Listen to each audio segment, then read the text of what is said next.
Halo semua sobat, kali ini kita akan bahas tentang beli iPhone 11 di 2025, apakah masih layak buat dibeli?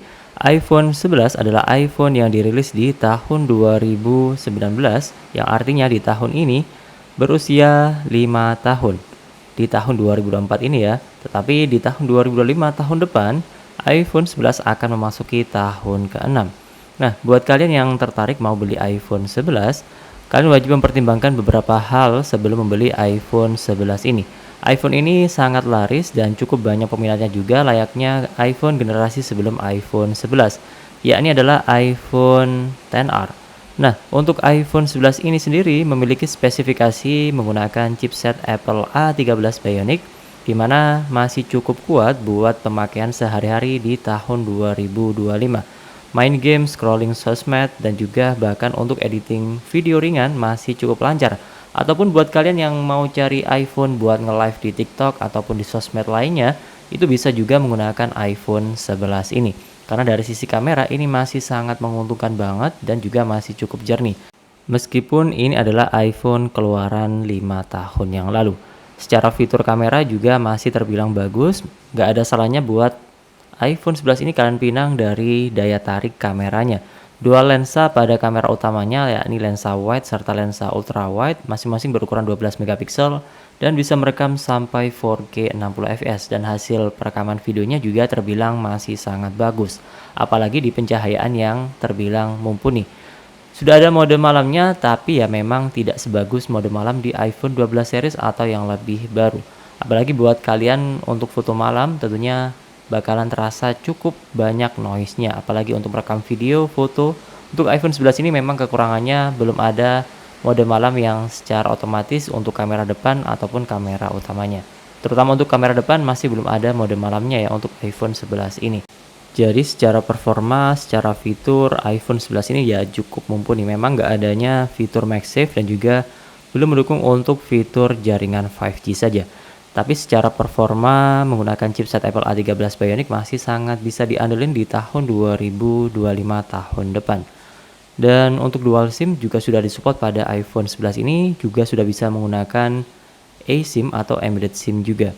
Dan secara fitur memang kalah dari kualitas layar yang masih menggunakan layar tipe LCD IPS Liquid Retina LCD, belum menggunakan panel OLED layaknya iPhone versi 11 Pro ataupun iPhone 12 series atau yang lebih baru. Tetapi secara penggunaan pastinya masih nyaman banget menggunakan iPhone 11 ini. Nah, untuk hal lainnya yang perlu kalian pertimbangkan selain itu adalah baterainya. Baterai di iPhone 11 ini adalah 3110 mAh dan ini baterai bawaan. Masih bisa kalian ganti dengan baterai aftermarket merek lain yang cukup banyak, yang punya kapasitas mAh lebih besar yang tentunya bisa ngeboost performa penggunaan dari iPhone 11 ini supaya lebih lama lagi untuk penggunaan harian. Jadi iPhone 11 ini masih sangat mumpuni banget buat kalian ambil.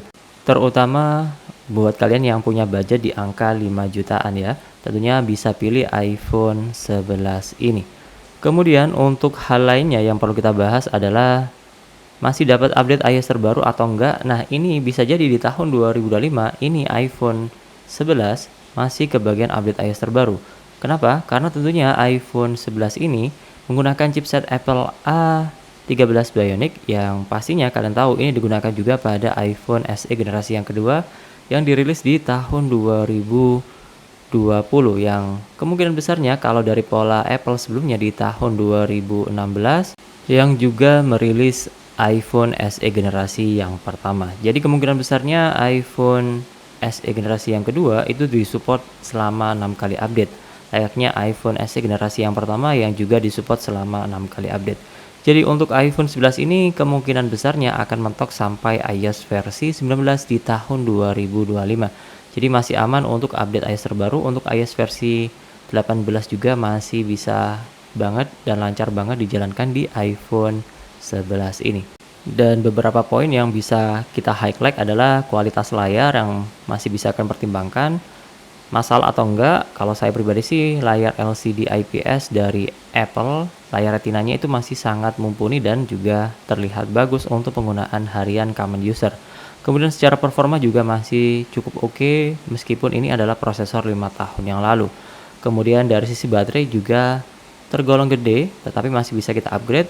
Dan soal support jaringan 5G, ya tentunya 5G juga belum meluas ya. Memang sudah ada di beberapa wilayah, cuman masih belum meluas layaknya jaringan 4G saat ini. Kemudian untuk hal yang terakhir adalah harganya. Dan untuk soal harga ini ya tergantung kalian. Untuk harga iPhone 11 ini ya di angka 5 jutaan, bisa di bawahnya atau di atasnya sedikit untuk harga secondnya saat ini.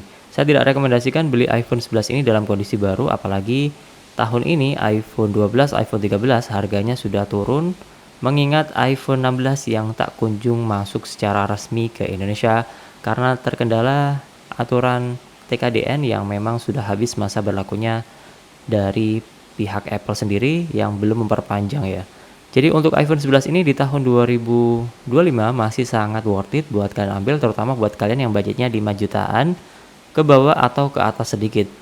Dan perihal update iOS, iPhone 11 ini juga masih aman di iOS versi 18 dan kemungkinannya akan mentok di iOS versi 19 yang akan dirilis di tahun 2025 tahun depan. Ini semua murni pendapat saya pribadi, kalau kalian ada yang kurang pas, kurang cocok, kurang sesuai, ya tentunya bisa kalian tulis saja di kolom komentar, bisa kita diskusikan bareng. Dan ini pendapat saya pribadi sebagai pengguna iPhone 11 sekaligus iPhone lain. Oke, semoga bermanfaat. Jangan lupa like, subscribe, dan share. Dan terima kasih. Sampai jumpa di next video. Bye-bye.